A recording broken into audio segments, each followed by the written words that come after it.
نوت 9 ضد الايفون اكس. كيف لما تيجي شركة سامسونج تتحدى شركة ابل في افضل ما عندهم من جوالات. السلام عليكم ورحمة الله وبركاته، بكم فيصل السيف. ومقارنة الكثير منكم كان ينتظرها اللي هي النوت 9 الجديد ضد الايفون اكس، افضل ما عند سامسونج ضد افضل ما عند ابل الى تاريخ. في فرق حوالي 10 اشهر بين اطلاق الايفون اكس مع النوت 9. هذا الفرق حيكون موجود الى ان يصدر الايفون الجديد، فخليك مشترك متى ما جاء الايفون الجديد باشكاله وسعاته الجديده. ان شاء الله حنسوي تحدي ثاني، ولكن نرجع للتحدي هذا. نذكر بعض انه في المقارنات لغه الارقام هي اللغه الاساسيه، ففي اشياء ما نقدر نبعد عنها، وفي اشياء تقييمك الشخصي هو اللي يلعب دور فيها. نبدا بسم الله على طول في التصميم والبناء. شركتين جودة تصنيعهم قوية جدا ووصلوا إلى مرحلة فخامة متقدمة حتتميز بأي واحد من الجهازين، ولكن تستمر الواجهة المنحنية من الأمام والخلف في النوت 9 نمط مستمر في نفس سلسلة النوت ومختلف من التصميم التقليدي المعتاد في الجوالات. ولكن هذا الأمر أيضا يميز الآيفون كونه معروف من الشكل، تشوفه من بعيد وتعرف أنه آيفون. القوة والمتانة والتصنيع في كل الجوالين جدا ممتازة، سواء أخذت الآيفون 10 أو النوت 9 الكفة بكل جدارة متساوية للجوالين. وتفضيلك لأحجام الجوال، مكان البصمة في النوت 9 يكون أسفل الكاميرا وممتاز كوصول لليد، سواء يد متوسطة أو يد كبيرة، حتى لو يد يمين ويد يسار، على عكس النوت 8. بس ما حيمديك تفتح الجهاز بالبصمة لو أنك حاطه على الطاولة وجهه لفوق، بس حيمديك تستخدم أنماط أخرى مثلا كمازح قزحية العين والوجه المدمجة الجديدة في سلسلة النوت، الرقم أو حتى كلمة السر. الآيفون 10 لا يوجد فيه ميزة البصمة أبدا، بل تم الاستغناء عنها واستبدالها في التقنية حقت الفيس آي دي، وواضح أنه هذا الطريق للأمام مع نفس الآيفونات. ولك الحرية باستخدام نمط الأرقام لفك قفل الجهاز في حالة وجود الهاتف على الطاولة. من ناحية بروز الكاميرا في النوت 9 فلا يوجد ذاك البروز المذكور أبدا، بس في إطار نحيف. هذا الإطار على أساس أنه يحمي الجوال لو طاح على الأرض، يصير يحمي الكاميرا بالتحديد، مو الجوال، لا الكاميرا يصير يحميها. أما من ناحية الآيفون 10 فبروز الكاميرا جدا كبير، وينتج عن ذلك أنه الهاتف حيكون ما هو بمستوي على الأسطح، وأيضا الكاميرا الخلفية غير محمية من السقوط. بنية كل الجوالين من الأمام والخلف من الزجاج، فيأتي النوت 9 مصنع من الجوريلا جلاس 5 من الجهتين، والآيفون 10 محمي من الجهتين بزجاج مدعم، بالإضافة لوجود إطار من الألمنيوم اللماع. بشكل عام الكفة ترجع هنا للنوت 9 لأنه مستمر في التطور في نفس السلسلة، جعلت كامل متطلبات المستخدمين من ناحية الشكل الخارجي يتم تواجدها بهذا الهاتف، وخاصة لما تحدثنا عن بروز الكاميرا وعدم وجود البصمة في نفس الآيفون. من المهم أن أحط ببالي حجم النوت أكبر من الآيفون إكس كثير، نتكلم على حوالي سنتي ونص 2 سنتي. هذا الحجم وأيضا العرض في النوت يجعل شكله وانطباعه في اليد مختلف عن الآيفون إكس. الآيفون إكس صغير حليله، هذا النوت كبير على اليد. فأنت هنا أكيد خيار شخصي لك أيهما الأنسب. كل واحد من الشاشات يعطيك مساحة جدا جميلة وكبيرة عشان تؤدي مهامك، ولكن لما نيجي للغة الأرقام والمقارنة بين الشاشتين كيف الوضع؟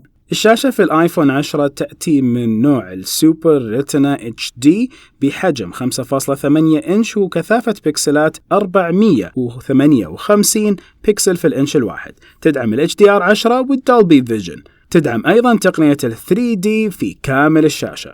الألوان ممتازة وقدرة السطوع 625 نتس وسريع الاستجابة. وفي النهاية حجم الشاشة هو 1125 في 2436 بكسل. أما النوت 9 فتأتي الشاشة بحجم 6.4 إنش من نوع السوبر أموليد بكثافة بكسلات 516 بكسل في الإنش الواحد، أعلى ب 58 بكسل تقريبا في الإنش الواحد من شاشة الآيفون إكس. الشاشة تدعم تقنية ال HDR10 وأيضا ال 3D Touch، ولكن فقط في الشريط السفلي من نفس الشاشة. أما من ناحية الألوان فهي ممتازة، وبالنسبة للسطوع فيأتي ضعف سطوع الآيفون 10 تقريبا بحوالي 1200 نتس بأداء ممتاز أسفل نور الشمس. وأيضا سرعة الاستجابة فيه كويسة، وحجم الشاشة 1440 في 2960 بكسل.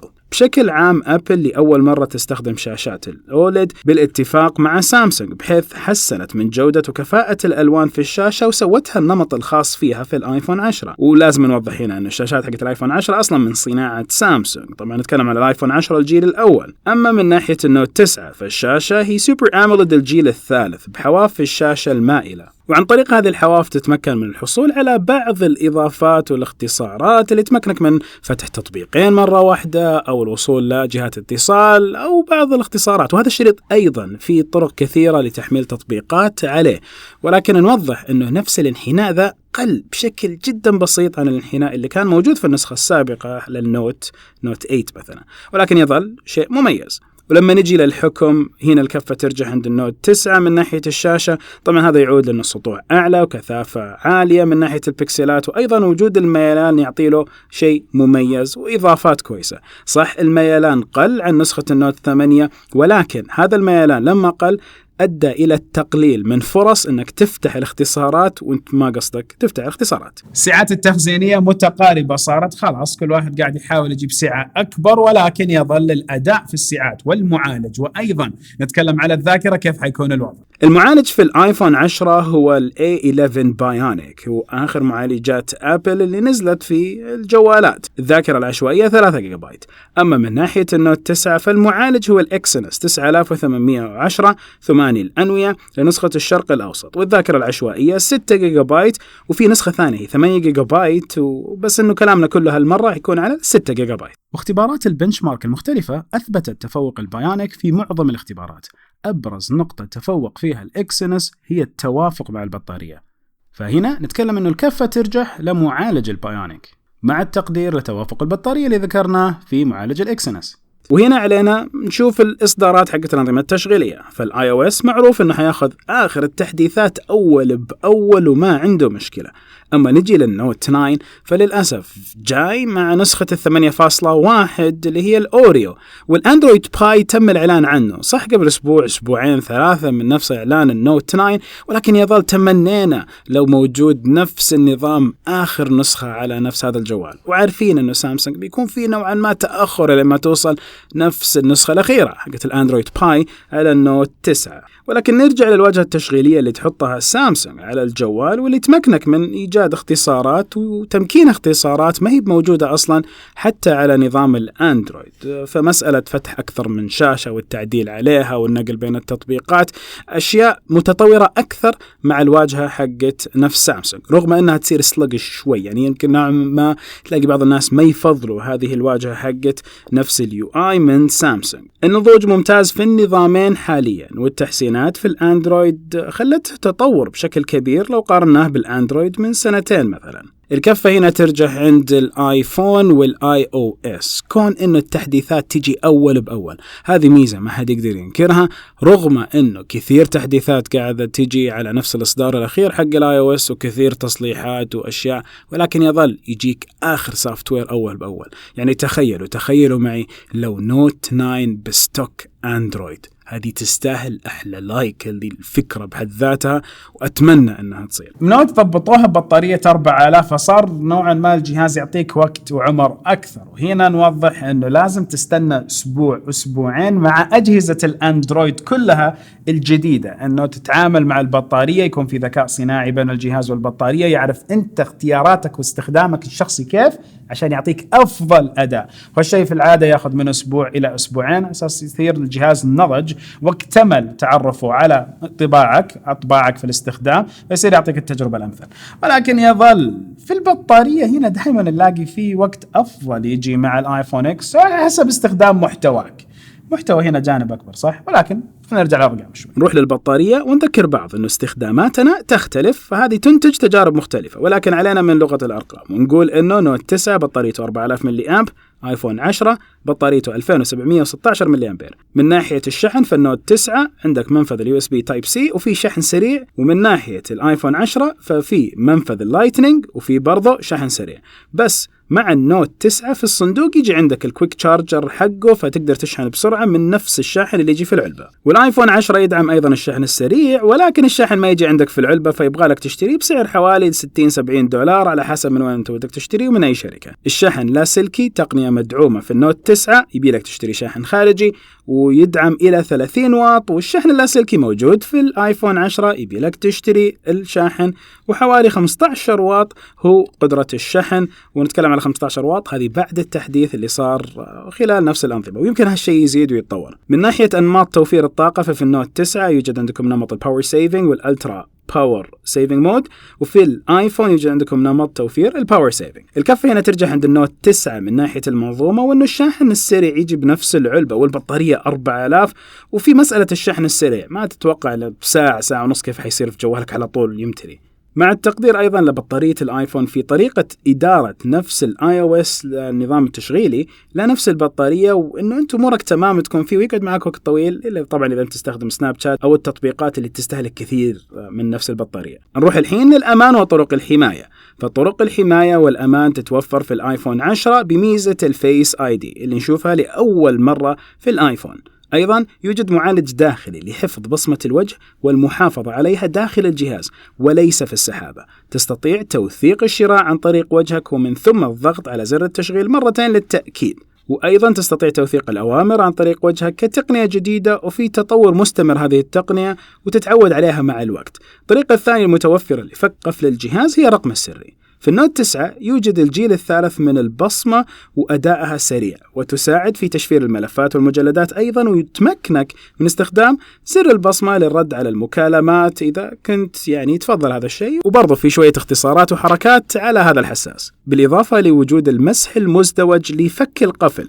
وتعتبر تقنية تدمج أمان تقنيتين لأمان أكثر، ظهرت الحين لأول مرة في النوت، كانت موجودة في الS9 بلس، الحين جت على النوت. وكمان عندك خيار البصمة وأيضا خيار الرقم السري بالإضافة للرمز. 5 خيارات أمان للتحقق في الجهاز ومختلف المواقع، وأنت عندك الحرية في الاختيار المطلق بما يناسب استخدامك. وأيضا من ناحية تشفير المجلدات يوجد عندك خيار المجلد الآمن. كمان في عندكم النوكس واللي هي تشفير مدمج في داخل الجوال، وتقنية جدا ممتازة للأمان. من ناحية الخيارات فهي أكثر في النوت 9، مما ترجح الكفة في الأمان وطرق الحماية للنوت 9، مع احترام والتقدير تقنية الوجه اللي قاعدة تتطور في نفس الآيفون. البصمة دي شيء اشتاق له أحيانا مع الآيفون إكس. استخدم الآيفون إكس، موضوع الوجه يسهل لي شراء التطبيقات ويسهل الدخول وتأكيد بعض التطبيقات بالتأكيد، ولكن يظل هنا عندي السامسونج باس. السامسونج باس أصلا حاطه، فصار لما أدخل مواقع متعرف على وجهي على طول حط لي كلمات السر والأشياء اللي أنا أحتاج عشان أدخل هذا الموقع. نوعا ما لقيت البصمة هي شيء اشتاق له. دائما امسك الجوال بصمة ما افكه بالوجه، ولكن توثيق المواقع والاشياء صار عندي في الوجه افضل واقرب بالنسبة كممارسة. ما ادري يا اخي، اختيار شخصي. احس انه ابغى بصمه هنا، لو في بصمه كذا زياده بس على اساس اعرف ان عندي كل الخيارات لفك الجهاز نفسه وتعاملي مع نفس الجهاز، فما اضطر اروح بوجهي عشان افك الجوال. من جد. وكثير مننا يا مستخدمين الايفون اكس نعرف ايش كثير ما نستخدم رقم. الكاميرات نبدا بالارقام. فالايفون 10 له كاميرتين خلفيتين، كل واحده منهم 12 ميجا بكسل، نمط بورتريه مع امكانيه التعديل على الصور، وفي تقريب ثنائي. عندكم كاميرا تيليفوتو بفتحة عدسة 2.4، وأيضا عريضة بفتحة عدسة 1.8. أيضا عندكم أنماط بانوراما والمربع وخيارات أخرى ثابتة في الكاميرا. النوت 9 عنده كاميرتين خلفيتين 12 ميجا بكسل، واحدة عريضة بفتحة عدسة متغيرة إما 1.5 أو 2.4 لأداء أفضل في الإضاءة الخافتة، فهي تضبط أمورها أو أنت تختار هذا الشيء. وهذه الكاميرا بتقنية الدول بيكسل السريعة. والثانية 12 ميجا بكسل بفتحة عدسة 2.4، وكلهم فيهم ال OIS، وفيهم تقريب بصري مزدوج، وعندك اللايف فوكس، وعندك التقريب الرقمي إلى 10 مرات. وفي أيضا نمط التصوير اليدوي اللي بدوره يحول الكاميرا إلى كاميرا شبه احترافية، تمكنك من تغيير مختلف الإعدادات، فأنت تلعب براحتك في الكاميرا. وفي أنماط كثيرة ويمديك تحمل من متجر أنماط، ولك الحرية في الاختيار من حيث الأنماط. وأيضا في ميزة الذكاء الصناعي اللي بتتعرف على الشيء اللي أنت بتصوره وتضبط الإعدادات تلقائيا على هذا الشيء على أساس أنه تسهل عليك عملية التصوير. لما نتكلم على التشويش فهو يبان مع الجوالات لما نستخدم التقريب الرقمي ونلاحظه مع تقريب وتكبير الصور، وهذا الشيء موجود حتى في المقارنة السابقة اللي احنا سويناها بين الجهازين. من ناحية الأرقام فالكاميرا الأمامية في النوت 9 تأتي بدقة 8 ميجا بكسل مع فتحة عدسة 1.7 بزاوية عريضة، وتدعم أنماط تصوير مثل السلكتيف فوكس، الوايد سيلفي وأنماط أخرى. الكاميرا الأمامية في الآيفون 10 بدقة 7 ميجا بكسل بفتحة عدسة 2.2 بالإضافة إلى عندكم أوتو HDR، والكاميرا تخليك تاخذ صور بورتري بالإضافة إلى صور كذا تضبط فيها الوجه وتضبط فيها الأنماط هذه ورايقة. مسألة البورتري ممتازة في الجهازين رغم مشاكل في التحديد والعزل إلى الحين موجودة في الآيفون، ولكن هذه يبيلك تدقيق بزيادة يعني على أساس تبان هالمشاكل. الكفة هنا ترجع عند النوت 9 وبفارق بسيط. الفيديوهات والصور أفضل مع التقنيات اللي موجودة في الآيفون ومعالجة ممتازة للصور تعودنا عليها من أجهزة الآيفون، ولكن لما نتكلم على كامل الاستخدامات وكامل التجارب وكامل الاحتياجات النوت 9 كفته بترجح بالعدسة اللي فيها تقنية جديدة في تغيير الحجم على أساس تأخذ إضاءة أكثر وإمكانيات وأنماط التصوير اللي يمديك تحملها براحتك. قبل ما أكمل في شيء بالنوت مو موجود أبدا في الآيفون، هو القلم اللي كان مخصص لفئة محدودة، فكان يفيد الرسامين واللي يحبون الملاحظات والمهندسين وناس مختصين، يعني واحد يحب يكتب على الشاشة يستخدم القلم. الحين القلم صار في تحكم في بعض التطبيقات ويساعدك في أخذ الصور في كل الكاميرتين، وأيضا يخليك تتحكم بالعرض السلايدات حقتك لو وصلت النوت 9 على شاشة. يعني القلم نفسه زادت دائرة مستخدمينه وخلوا له حركات، مو الكل حيستخدمه، ولكن صار في حركات أكثر قابلية أن الناس أكثر تستخدمها، بالذات لما نتكلم على صور السيلفي. وكمان لازم نوضح أن النوت 9 في تقنية الدكس مدمجة في الجهاز، فما تحتاج إلا وصلة USB ثابتة، يعني اللي هي USB Type C إلى سلك HDMI تشبك على شاشة وخلاص الجوال يصير شبه جهاز الحاسب، بيفتح نوافذ وكأنه حاسب ويساندك في تقديم العروض وأيضا عرض الصور وأكثر. الحين نكمل نروح للمقارنة ونروح للصوت. الصوت في النوت 9 في سماعتين وصوت ستيريو ويدعم صوت الأتموس ويدعم منفذ السماعة. آيفون 10 يوجد فيه كمان سماعتين خارجيتين، الأولى في الأعلى والثانية في الأسفل، نفس الشيء اللي موجود في النوت ولكن ما في هنا منفذ سماعة.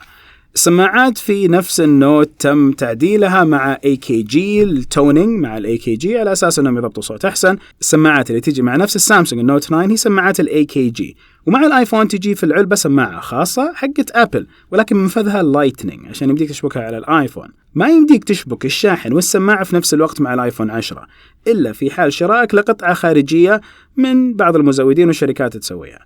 من ناحية الصوت يفوز النوت 9 لجودة الصوت على الهاتف من الأعلى والأسفل ووجود منفذ السماعة، يعني حتى في حال أغلقت السماعة بيدك بتلاحظ أن الصوت بيأتيك بشكل ممتاز من السماعة الثانية وأمورك تمام. فالكفة هنا ترجع عند النوت 9. تصدقوا يعني رجعت بالوقت المقارنة بين النوت 8 والآيفون 10 وأتذكر أنه هنا آخر نقطتين فاز فيها النوت 9 هناك فاز فيها الآيفون.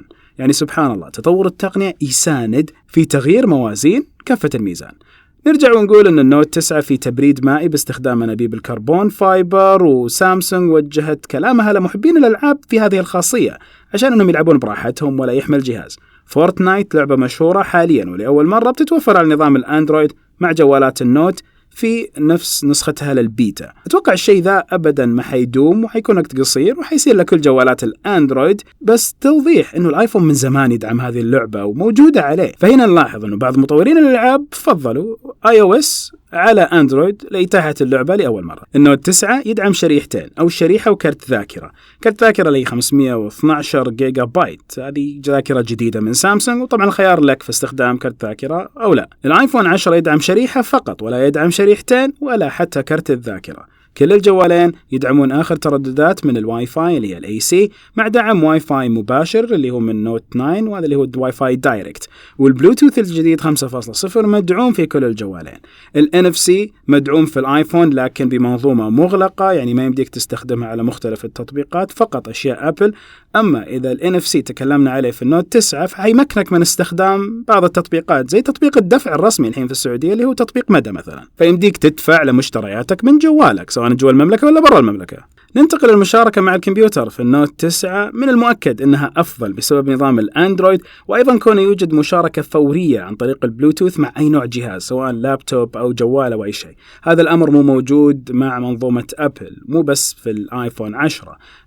أنت محجور مع نفس المنظومة في الإرسال بينك وبين المنظومة، آيفون لآيفون، آيفون لماك وأشياء زي كذا. وتوصيل الآيفون أصلا في الماك جدا سهل، وفي خصائص موجودة تمكن الإرسال والاستقبال بشكل جدا سلس ولكن داخل منظومة الآيفون، فتستخدم AirDrop وأمورك تمام. أما النوت حتى لو شبكته على PC، حتى لو شبكته على ماك، في برامج حتخلي تستخدم كامل الملفات اللي عليه بشكل جدا مباشر، والاستقبال والإرسال جدا سهل. بل أيضا بمنظومة الجالكسي في مسألة التاتشن هذه بالظهر جوال بجوال، وترسل أي محتوى، ترسل رابط، ترسل موقع اللي تبيه يمديك ترسله، حتى صور. المساعد الشخصي في آيفون هو السيري، وفي نوت 9 هو بيكسبي، وكل الاثنين قاعدين يتطوروا، وتظل طريقة تبنيك للخدمتين بتعطيك فائدة منهم. ولكن واضح من كثر ما نسألكم على الشبكات الاجتماعية أنه الأغلب ما يستخدم هالمساعدين بشكل ضخم، استخدام نوعي فقط، منبه ما منبه، أشياء زي كذا. وكمان يجب علينا هنا أنه لا ننسى أنه يوجد أيضا مساعد جوجل الشخصي ومساعد كورتانا، كلهم يمديك تحملهم المتجر، وأيضا جوجل يمديك بس تسوي له إعدادات وأمورك تمام على النوت 9. النوت 9 يستمر بدعم ميزة فتح نسختين من أي تطبيق، مثل حسابين واتساب أو حسابين سناب شات، وبهذا الشكل حتتمكن من فتح حسابات مختلفة لجميع التطبيقات المدعومة. بشكل عام فالاتصال والمشاركة على أجهزة الأندرويد مع أكثر الأجهزة المختلفة ممكن ومتاح، وأيضا دعم النوت 9 لكثير من وسائل الاتصال، بالإضافة لميزة فتح أكثر من تطبيق. هذه الميزات ترجح الكفة في هذه النقطة عند النوت 9. خدمات ما بعد الشراء، كل الجوالين في معاهم ضمان خاص، كل واحد منهم عنده ضمان 2 سنين، وبعض الدول العربية عندهم أرقام خاصة لنفس هذول الشركتين، يعني يا أبل يا سامسونج. تتصل على الأرقام المجانية يحلوا لك مشاكلك وأشياء زي كذا.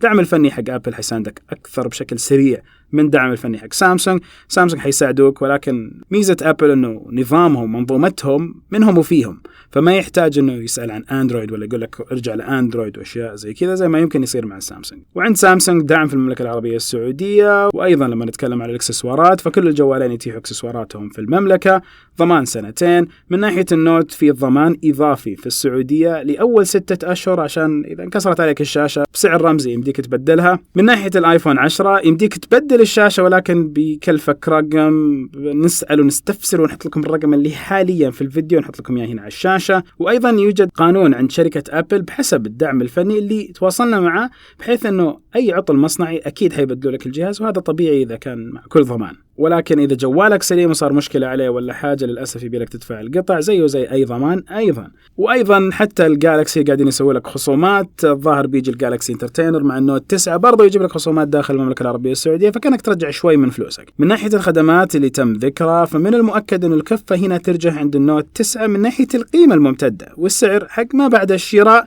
أكيد التقدير للآيفون. هذا الأمر يعني ما يحتاج الكثير من التوضيح. فالآيفون سعره حاليا يبدأ من 3900 ريال لنسخة 64 جيجا بايت، فالسعر نوعي وغالي.